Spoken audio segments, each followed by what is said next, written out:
Hey everyone, Jay here. Time for yet another Intro to Python lab. This one again will be on function overloading, just like the previous two. This time we'll be using another method of function overloading that is a bit less common, but still something to be aware of. This time we'll be using string options. Okay, this is uh, much less popular, but let's have a look at what it is. All right, so let's get started. Now I have a new function that I've overloaded with a bunch of default values, and I'm calling this area. Okay, uh, first argument is going to be called shape, and then I just have XYZ. And so I could theoretically build this out, and you could put shape is going to be a string input that determines what I do with XYZ and what I return. Okay, so I could theoretically build this out to account for all kinds of shapes. I could add more than XYZ, and I could have tons and tons of shapes if I wanted to continue building this larger and larger. But for now, we'll just have a few shapes, right? Not too crazy. The first test, we want to make sure that if shape is still none, or if shape, the variable shape, is anything other than a string, I'm just going to uh, fail gracefully and call this a zero. Okay, so if you ask me for a area of something and you don't give me the right information, right, I'm just going to say the area is zero. We'll pretend that that's a point. Okay. Um, then I'm going to say if shape is circle or radius, I'm going to do pretend that x is the radius and do pi r squared or pi times r times r.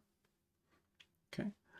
And return that value will give me the area of a circle or the area of a circle using the radius. Okay, so I have a backup for this one. If in case somebody forgets what the circle is, they want to use radius, it's the same formula.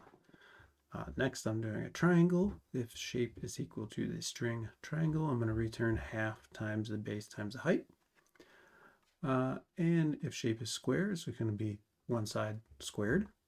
If shape is rectangle, it's going to be length times width. And if I get anything else, I'm going to just return an error message.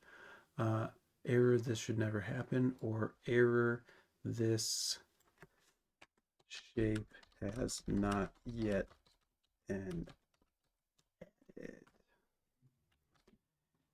Right, and then when I run this, I'm going to call the function with no input, no arguments. Okay, we know what that should do, right? If we don't put the correct information in, shape will be none still, and it's going to return zero, that first if statement.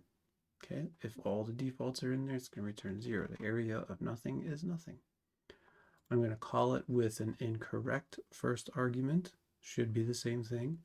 I'm going to test out the radius, the triangle, and the rectangle. These should be accurate. And then I'm going to test out what if I want to test out some other shape I haven't put in yet, give it some values, and it should come up with this error, this shape has not yet been added, right? So let's run this.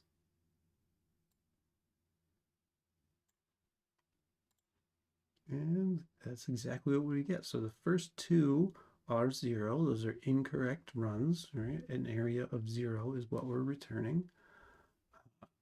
A radius is a circle with a radius of 4, has an area of 50. Okay, we're omitting the units, of course.